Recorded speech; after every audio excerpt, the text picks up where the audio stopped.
Kajal, Shreedha, thank you so much for joining us today. Everyone's super excited for this conversation. And to start with, Kajal, I want to know about your first meeting with the team of the Ayurveda company. When we look at you, you have been the face of some of the most household and known brands in the country.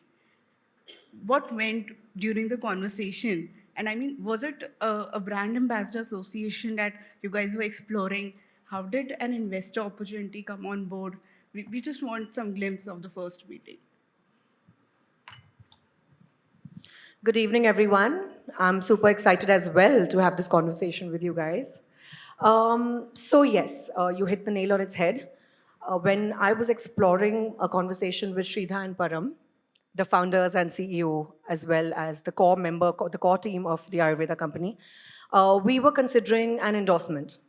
Of course, I endorsed the brand, but along with that, my love and my belief in Ayurveda, as well as the core team's commitment to the journey of making the Ayurveda company a household name. The amalgamation of Ayurveda, traditional principles of Ayurveda, along with modern contemporary values and lifestyle that we all live, was something which was not just a keen interest, but also a core belief for me. And of course, an endorsement then led to investing in them and supporting as well as truly believing in their principle. Wonderful. Thank you for that. Shreedha, as the co-founders of a young D2C brand, what and why did you guys think that, of having a celebrity on board? What was the thought process? And yeah, why Kajal? So let's start with the fact that we were young. So as a young brand, even if you have a great product, if you sit with that product inside your house and nobody knows about it, you can't make that business large. So the idea of building a great product and a good business eventually is to make it aware to the right TG. With Kajal as the face of the brand and her integration with our core value system, we got the opportunity to hit one-to-many audiences in a shorter span of time that would have taken us years. So I think that integration with the celebrity of her stature, of her scale, gives a young brand that opportunity to have that credibility that would otherwise take years to build. And also, what's very important for such partnerships is to ensure that there is a value system alignment.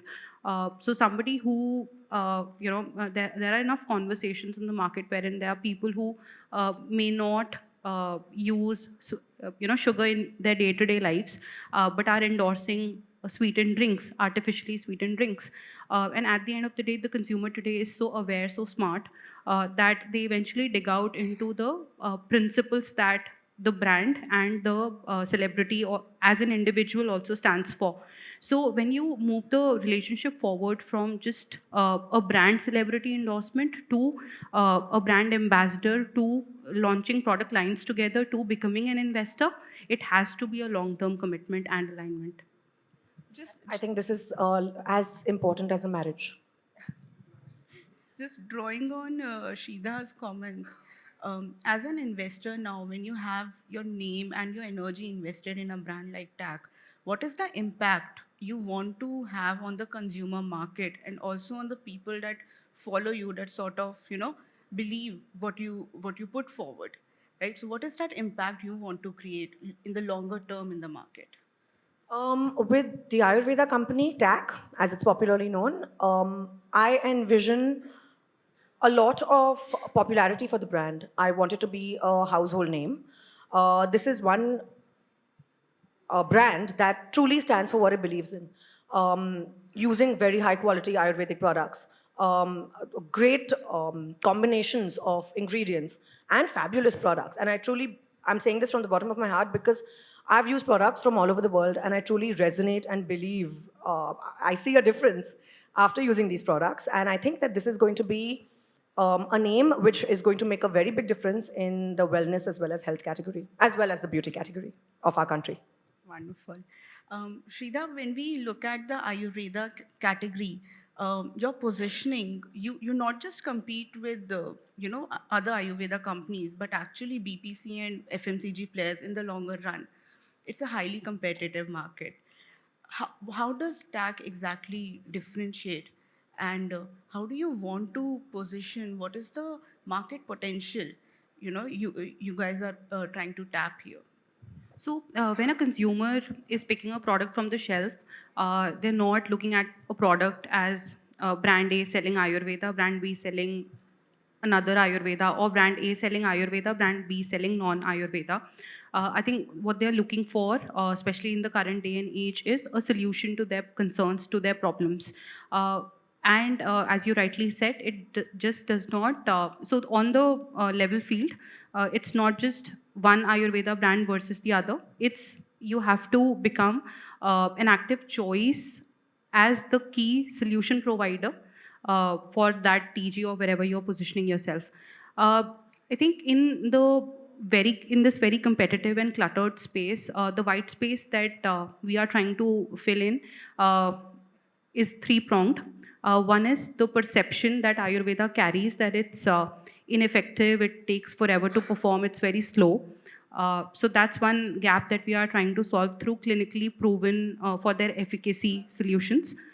Second is that Ayurveda is only for people who are in their 50s, 60s, and also for it has a very grandfatherly, grandmotherly kind of an image. So we're trying to make it young so that it becomes an active matter of choice among the youth of today, so that eventually in maybe a decade or 2 decades from now, we can have uh, the same sense of pride in Ayurveda that probably today a Chinese traditional medicine or a Japanese traditional medicine would have in other cultures of the world. And the third would be with respect to the price point and the market gap in terms of brand positioning. There are brands that have luxurious offerings, but are primarily oriented towards indulgence or very spa feeling kind of positioning. And then there are absolutely utility based brands that if you want to wash your hair, you don't care which shampoo you want to use, then there are offerings. But what if somebody wants to upgrade to a great quality product that is Ayurvedic but also functional at the same time?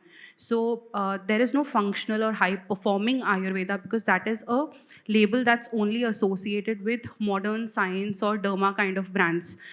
So how do we, and Ayurveda can be deconstructed because it is a science, it can be deconstructed to the last digit to make it as effective as the modern counterpart. And that's what we're doing for people of today.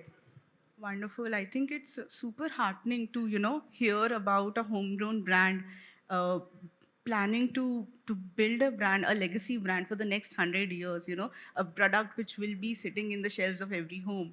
So many congratulations on that first. Also, there's so much history that goes with it. Tradition, history, values. We've all grown up with this. We've all, at some level, we all use Ayurveda in our respective homes. If you have a cold and cough till date, we'll go to haldi. We'll drink ginger, haldi, good wali chai, or something like that. So basically, it's just taking it and contemporizing it and basically making it a modern day affair. I think modern, traditional Ayurveda with modern needs, that is the gap that the company is planning to solve. Um, Investors over the last 1 year have sort of become a little cautious. They are focusing a lot on bottom line and profitability. What has been your view as an investor? How are you in the boardroom? Well, in the boardroom, of course, I think my profession helps me to transcend my decisions in the boardroom or even my conversations in the boardroom. Um, Logical, analytical thinking, questioning, and of course, a dash of creativity.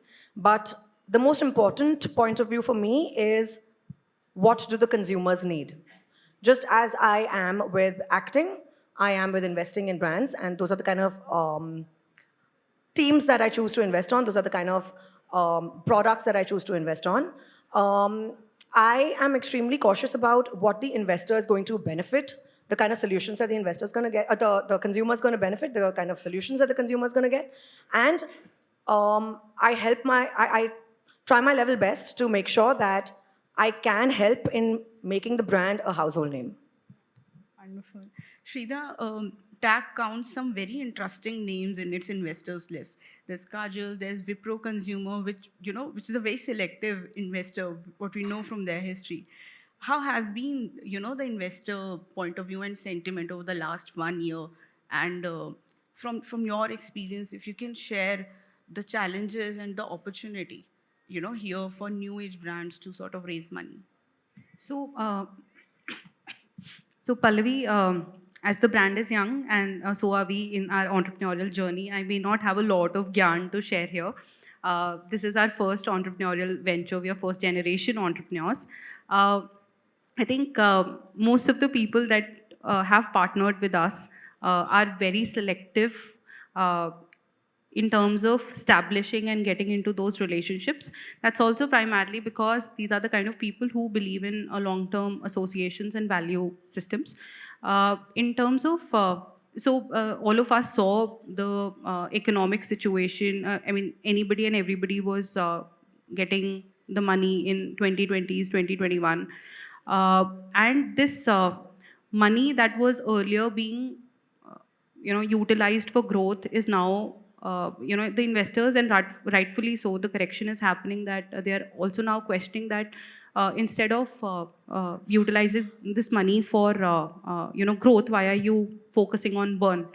The point being that the focus only the companies that are absolutely focused on their financial metrics add value to the consumer ecosystem, investor ecosystem, employees at large, and the founders, everybody put together growing and creating an impact, are going to survive in the next 3 to 5 years.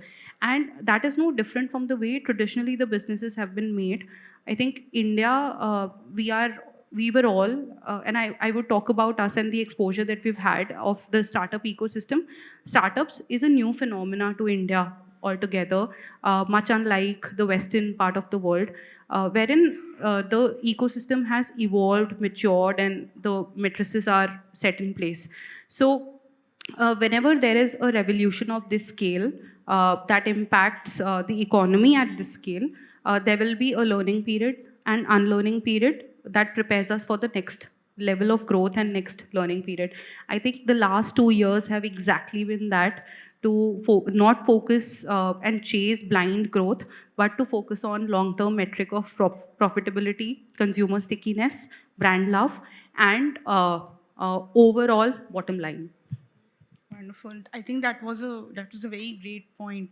Kajal, when you look at the brand's quarterly performance or the annual performance, what is the one metric that stands out for you, or which is very important for you? Like Shreedha said, consumer stickiness. If the consumer is not going to have this as top of the mind recall, I don't think there's any point in doing business. And it's very important for consumers to have loyalty. And it should just be a word of mouth sort of a spread. Of course, endorsements and advertising is all a part of it, but I feel that the brand, the products have to speak to the consumers, and that's most important for me. Shreedha, for TAC, how has the word of mouth, metrics sort of performed? So, if you ask this, if you ask a founder, it'll never be enough. There's so much to do, so much. There's a lot of scope there. Thank God for that. And thank God for that. We have such a good opportunity, such a big opportunity lying ahead of us, and which we've identified some good pockets within the country. And the idea is to multiply on those recipes that we have identified for two regions, zones, and a country at large. I think too early of us to start celebrating that word of mouth, bahut acha ho gaya hai, now we don't need to focus on that aspect. I think there's so much that needs to be done overall. You guys recently entered into the offline market as well. What has been, the learning or maybe a shock that came across when you entered there? So, contrary to maybe what is perceived, we did not start as a digital first brand with TAC. We started as an offline brand, and now we are building our D2C and online presence. Uh, Again, this was new to us. We've been learning as we are growing, and I always tell my teams that whenever they make mistakes or we make mistakes, that all of us, are investors, Kajal, everybody put together, we are all building tag for the first time. So it's okay if there are certain loopholes on the way. The learnings have been immense, whether it is our general trade expansion to modern trade placements, assisted counters, beauty advisor assistant counters. There are again pockets of some metrics that we have identified which we can replicate. There are inventory going out in the market, and instances wherein we've identified that the overall distribution system requires huge working capital. It's very heavy on your pockets, not just on production and inventory, but also in terms of people and eventually the overall super stockist, CNF, super stockist distribution, distributors, and then the end retailer to the consumer. So instead of trying to go and color the entire country tag, there are pockets that we are focusing for penetration, and trying to ensure that we nail specific pin codes instead of trying to cover entire India. Wonderful. That was actually a very honest answer, Shreedha. Thank you for that. Kajal, I want to know about the Kajal by Kajal campaign that was launched. Did it come naturally for the brand? What did the discussion look like? So, of course, Kajal by Kajal is my baby, and it's a product that I'm extremely proud of, as well as I personally use it. So, I mean, I love the product. This happened when Shreedha and I were working on Das Pushpadi range, which is a baby range, and that's the range that I endorse. And those are the products that I use for my child, literally. So, while we were working on that, we had a very interesting discussion. Shreedha, Param, my husband Gautam, and as well as me, where we thought that it would be great to get an authentic Kajal brand with the right kind of formulation, something that is accessible to all at perfect price points. And we were like, this is just a very befitting thing. We'll also be utilizing my name, I mean, obviously. And that was it. And then we decided to go ahead with it. So of course, there was a lot of trial, a lot of they went through the formulations a couple of times, and we eventually nailed it, and we created a product that I can proudly say that all of us love. No, it's a beautiful campaign, very honestly. It comes very naturally to the brand. It's true. It's also very empowering, and it was also there was a lot of CSR associated with that as well. Wonderful. Now I'll like to quickly take closing comments from you guys. And Shreedha, I want to begin with you. As a co-founder of the brand, in the next 5 years, where do you see TAC? So I see youth in the country beginning to take pride in Ayurveda. So if you look at India and Indianism as a phenomena, I mean, we weren't proud of it as much probably 2 decades back or a decade back, and because of the contribution that Indian diaspora has made globally. We take pride of the fact that we take pride in the fact that we are Indians. I strongly believe that Ayurveda as a concept is yet to undergo that phenomena. So maybe 5 years down the line, with the kind of relatability, resonance, and efficacy factor we are, bringing through tag to Ayurveda, it should get its much deserved place. We're very excitedly looking forward to that. Kajal, as an investor, your vision for the brand over the next 5 years? I see TAC becoming a very authentic, modern day, yet traditionally rooted household name. And I see customers truly enjoying the products and spreading it, talking about it, and a lot of loyalty through the customers. Wonderful. Thank you so much, ladies, for joining us today. Thank you.